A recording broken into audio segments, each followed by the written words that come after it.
আমরা চেন্নাই সেন্ট্রালের সামনে আছি, যেটা বেশ কিছু তামিল ছবিতে একটি আইকনিক এস্টাবলিশিং শট হিসেবে ব্যবহৃত হয়েছে।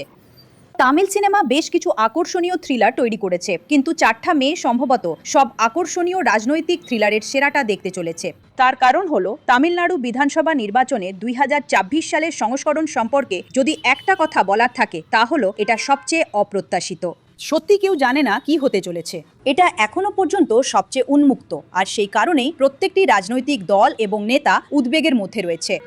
তার কারণ হলো, যদি ভোট ভাগাভাগির নির্বাচনী পাটিগণিত কোনো একটি নির্দিষ্ট রাজনৈতিক দলের পক্ষে যায়, তাহলে গতি রয়েছে অন্য একটি রাজনৈতিক দলের সাথে, এবং জোটের নির্বাচনী রসায়ন অন্য একটি মোর্চার পক্ষে যাচ্ছে বলে মনে হচ্ছে।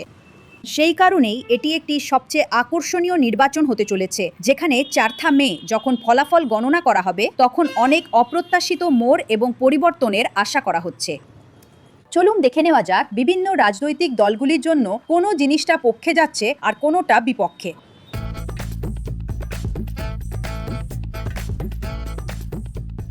আসুন আমরা এই ময়দানের সবচেয়ে তরুণ রাজনৈতিক খেলোয়াড়, অভিনেতা, রাজনীতিবিদ বিজয়ের দিকে নজর দিই, যিনি সম্ভবত ইতিহাসে এমন একজন ব্যক্তি হিসাবে পরিচিত হবেন যিনি মাটিতে নেমে সবচেয়ে কম প্রচার করেও সবচেয়ে বেশি প্রভাব তৈরি করতে পেরেছেন। অন্তত মাটিতে তিনি যে সমর্থন পাচ্ছেন বলে মনে হচ্ছে, তা থেকে এটাই বোঝা যায়।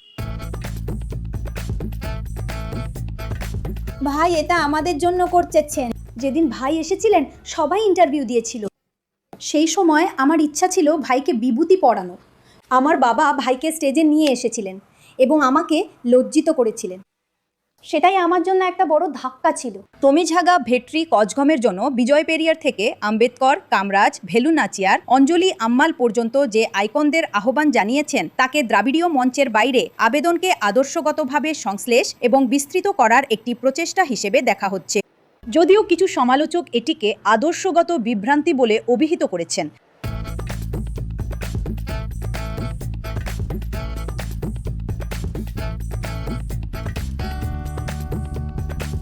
তাহলে 2024-এ বিজয়কে কি এত শক্তিশালী করে তুলেছে? বিজয় নির্বাচনীভাবে পরীক্ষিত নন, এবং তবুও তার সিনেমার তারকা খ্যাতির কারণে তিনি ইভিএম এর উপর জীবনের চেয়েও বড় হয়ে দাঁড়িয়ে আছেন। এর কারণ এটাও যে গুনা এবং প্রিয়ার মতো যুবক যুবতীরা এই তারকার প্রতি তাদের ভালোবাসা এবং নিষ্ঠা প্রকাশ করছে।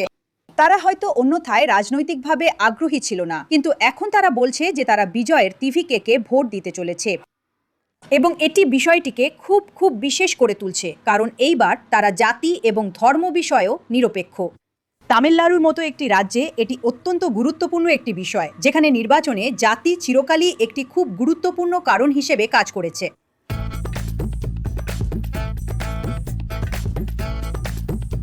টিভিকে নির্বাচনী প্রতীক হুইসেল খুবই প্রাসঙ্গিক, এবং এই অত্যন্ত নতুন দলটির জন্য একটি বড় উৎসাহ জুগিয়েছে। প্রসঙ্গক্রমে হুইসেল পডু গত 18 বছর ধরে অত্যন্ত জনপ্রিয় চেন্নাই সুপার কিংসের ট্যাগলাইন। আমি নাইট শিফটে কাজ করি, এবং তাছাড়া রাজনীতিতে আমার একেবারেই আগ্রহ নেই, কিন্তু আমি বিজয়ের একজন বিরাট ভক্ত। আমি শুধু বিজয়ের ভক্ত বলে এটা বলছি না, এবার সকলেরই একটা পরিবর্তন দরকার। যদি উনি আসেন তাহলে খুব ভালো এবং দারুণ হবে। তাই টিভিকে এবং বিজয় একটি অত্যন্ত শক্তিশালী ডিএমকে বিরোধী অবস্থান নিয়েছে। এর মানে হলো যে প্রতিষ্ঠান বিরোধী ভোট ভাগ হয়ে যাবে, এবং তা হয়তো অনিচ্ছাকৃতভাবে ডিএমকের জন্য একটি সুবিধা তৈরি করতে পারে। টিভিকে একজন মাত্র ব্যক্তির ক্যারিশমা এবং তারকা শক্তির উপর নির্ভরশীল এক ব্যক্তির দল হিসেবে দেখা হয়। প্রার্থীরা বেশিরভাগই অপরিচিত, এবং অন্যান্য রাজনৈতিক দলগুলি আশা করছে যে টিভিকের বুথ স্তরের ব্যবস্থাপনা দুর্বল হবে, যা এই সমস্ত স্বেচ্ছাসেবকরা অস্বীকার করছেন। প্রত্যেক বুথে, প্রত্যেক অংশে আমাদের বুথ স্তরের এজেন্ট আছে আমাদের। তাদের প্রশিক্ষণ দেওয়া হয়েছে। হ্যাঁ, প্রশিক্ষণ প্রায় 10 দিন তাদের প্রশিক্ষণ চলবে। আমাদের সিনিয়র ব্যক্তিরা দিবেন আমাদের জায়গায়। ঠিক আছে, আমাদের প্রতিটি অংশে আমাদের বুথ স্তরের এজেন্ট আছে আমাদের। টিভিকে এবং বিজয়ের বিরুদ্ধে সমালোচনা হলো যে তার প্রচারগুলি পেশাদার বা সুসংগঠিত ছিল না, এবং সেই কারণে অনেকগুলি বাতিল হয়েছে। কিন্তু স্বেচ্ছাসেবকরা বলছেন যে দলটিকে যে ধরনের চাপের মধ্যে রাখা হয়েছে তার কারণেই এমনটা হয়েছে। অন্য হলো যে তিনি কোনো সাংবাদিক সম্মেলন করেননি, তাই বেশিরভাগ বিষয়ে তার মতামত এখনও জানা যায়নি।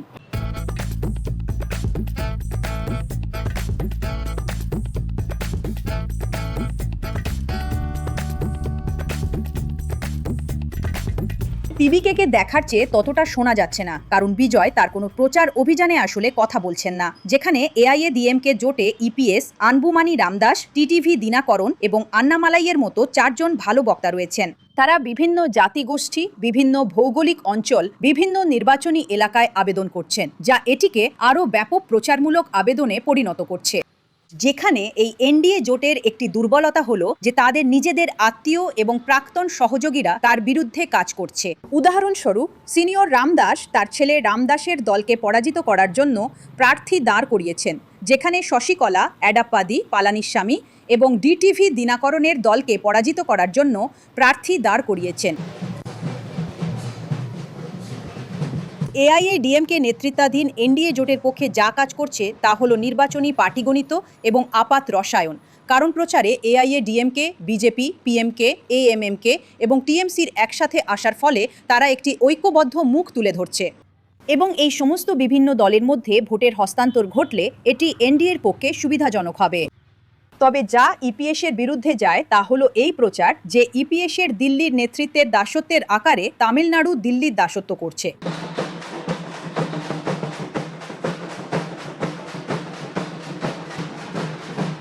ইপিএসের জন্য তার রাজনৈতিক অস্তিত্ব টিকিয়ে রাখার জন্য এটি একটি খুব গুরুত্বপূর্ণ নির্বাচন, কারণ যদিও তিনি মুখ্যমন্ত্রী ছিলেন, এমন কোনো নির্বাচন নেই যা এআইএডিএমকে তার নেতৃত্বে জিতেছে। সে 2019-এর লোকসভা নির্বাচনই হোক, 2024-এর লোকসভা নির্বাচনই হোক, 2021-এর বিধানসভা নির্বাচনই হোক বা এমনকি স্থানীয় নিকায় নির্বাচনই হোক।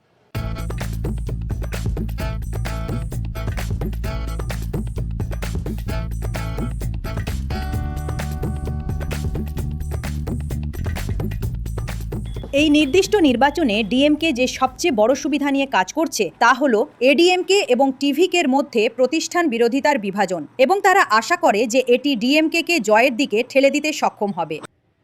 টাজম্যাক, মদের সহজলভ্যতা, মাদক এবং নারীদের সুরক্ষা নিয়ে এডিএমকের বয়ান, যা মানুষের দৃষ্টি আকর্ষণ করতে শুরু করেছে, এবং এটি এমন একটি বিষয় যা অবশ্যই ডিএমকে চিন্তায় ফেলেছে। কিন্তু তারা তাদের জনকল্যাণমূলক পদক্ষেপের কথা বলছে। আর মনে রাখবেন, স্ট্যালিন 26টি দলের একটি জোট তৈরি করেছেন। এটা নিশ্চিত করার চেষ্টা করে যে প্রতিটি নির্বাচনী এলাকায় 1000, 2000, 3000 ভোটের ব্যবধানও যেন তাদের পরাজয়ের কারণ না হয়। এম.কে. স্ট্যালিনের ধর্মনিরপেক্ষ প্রগতিশীল জোট সবচেয়ে দৃশ্যমান প্রচার চালিয়েছে, যেখানে মুখ্যমন্ত্রী নিজে সামনে থেকে নেতৃত্ব দিচ্ছেন। উপমুখ্যমন্ত্রী উদয়ানিধি, কানিমোজি এবং তামিঝাচি থাঙ্গাপান্ডিয়ানের মতো সাংসদরা, কমল হাসান, এমনকি ডিএমডিকের প্রেমলতাও, যদিও নারী সুরক্ষা এবং তিরুপারানকুন্দ্রাম নিয়ে তার মন্তব্য জোটকে বিব্রত করেছে।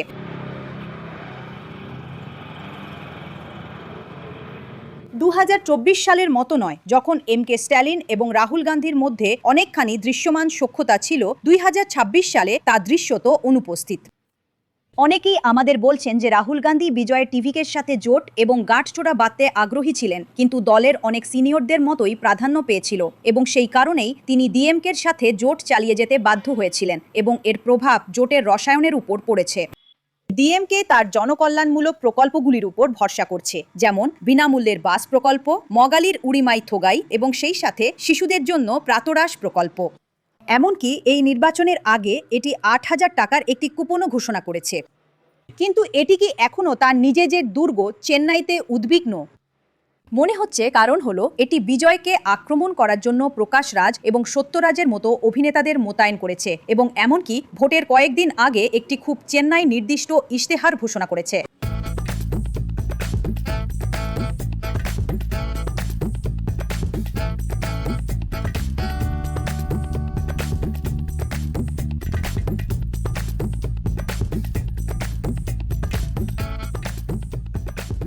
এই লড়াইয়ে একজন চতুর্থ রাজনৈতিক খেলোয়াড়ও রয়েছে। সেটি হলো সীমানের নাম তামিলার কাচি বা এনটিকে। তিনি 2024-এর নির্বাচনে 8% ভোট শেয়ার পেয়েছেন, এবং সেই কারণেই তাকে উপেক্ষা করা যায় না। বিজয়ও তার ভোট শেয়ারের একটি বড় অংশ কেড়ে নেবেন বলে আশা করা হচ্ছে, ঠিক যেমন তিনি ডিএমকে, এডিএমকে এবং অন্যান্য দলগুলো থেকেও কেড়ে নেবেন বলে আশা করা হচ্ছে।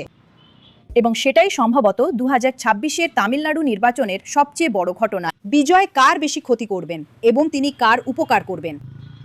চেন্নাই থেকে ক্যামেরা পার্সন পলরাজের সঙ্গে ডিকোডারের জন্য উমা সুধী।